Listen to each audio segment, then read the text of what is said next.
Hello and welcome to a very special week here on the Jet Set. Coming up this week, we're taking you out to explore one of the most special places in the world, tucked away in the Pacific Northwest. The San Juan Islands are located north of Seattle and are a true natural treasure. On our trip, we met with locals of the island to learn about how to practice stewardship of the islands while enjoying the amazing destination. So buckle up because this episode of the Jet Set is about to take off. Welcome aboard. Are you ready to go?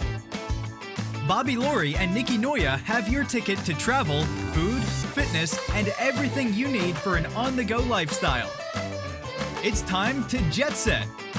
Okay, it's time to get things started because today we're truly jet setting, and for the next 30 minutes, we're taking you all around the San Juan Islands in the Pacific Northwest. The islands are a part of Washington State, but they're actually located in between the state of Washington and Canada. That's right, Bobby. To begin our trip, we flew into Seattle-Tacoma International Airport and arrived at the new arrivals terminal. It's very beautiful. Bigger, brighter, bolder. With more room, more views, and more Pacific Northwest feels, the North Satellite Modernization Project elevates your travel experience with comforts you're craving. You can stretch out and explore the larger and brighter space. Surrounded by warm wood and sunlight, the new North Satellite celebrates the natural wonder that is the Pacific Northwest. The iconic building is designed to evoke the movement of a meandering river.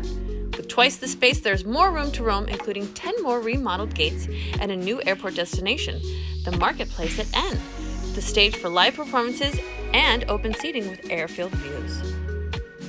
After leaving the airport, we discovered that getting to the islands is half the fun of visiting. The San Juan Islands are in fact real islands with no bridges connecting them to the rest of Washington State. Visitors and residents alike use the largest ferry system in the U.S. to get around, and for us, that meant boarding the Yakima in Anacortes to make our way over to Orcas Island. Once on board, you're able to get out of the car and go to a more comfortable area to enjoy the ride. There's plenty of seating for everyone, or you can stand outside on one of the decks to take in the truly amazing views.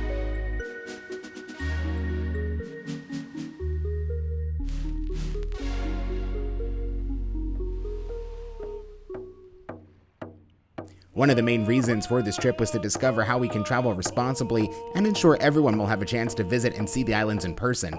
We first ferried over to Orcas Island. That's where we met the chairman of the Samish Indian Nation, Tom Wooten. The tribes were the first stewards of the islands, so we thought talking to Tom would be the perfect start to our trip. Chairman Wooten, we're here on Orcas Island. It is such a magical, beautiful place. Tell us a little bit about the indigenous history here and what it means to the tribes. Well, if I could, I'd like to use a little bit of our traditional language. So I would like to welcome you all here. CCM, Haishka Tiaskap Uaskatlam Huanang. So the small prayer. This is a magical place. Our people have been here from time immemorial. And we still have citizens that live throughout the San Juan Islands, myself included. And it's just a magical place. We're here at the park, and I mean, it's just pristine. So I really encourage folks that do come here to appreciate what this is and to pay it forward. I mean, don't take it for granted. This is here for a reason, and we want people to enjoy it.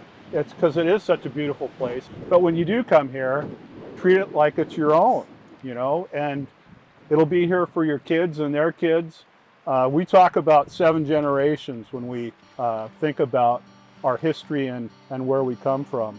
7 generations forward and back. So let's keep it this way for the next 6 generations.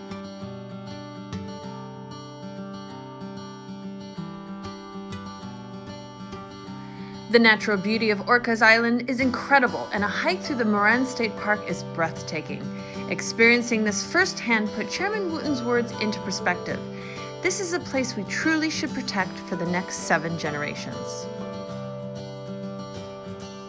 Spending the afternoon hiking up to Mount Constitution is an experience I won't soon forget. The panoramic views from the top are spectacular and made me want to learn more about the island's parks and their history. So after taking in the view, I made my way back to the Rosarios Resort and Spa to meet with Christopher Peacock, the resort's general manager, and park ranger Chris Giudotti to learn more about the history of the island's park system. Christopher and Chris, we are here at the beautiful Rosario Resort on Orcas Island.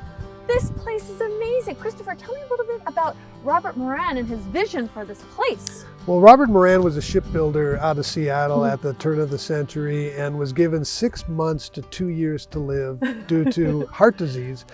And so he retired to Orcas Island and ended up living another 38 years.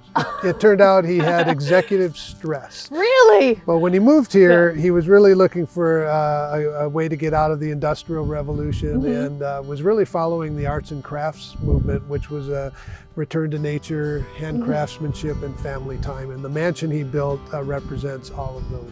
Oh, well, all it takes is to look at this view and you can see why he lived so long after that. That's amazing. It's spectacular. And actually, the favorite quote I have of Robert Moran's is, "There's no better place to regain health, physical, mental, and spiritual." Tell me a little bit about the state park aspect of it here also. I know he was very interested in nature. So how did the state park come about?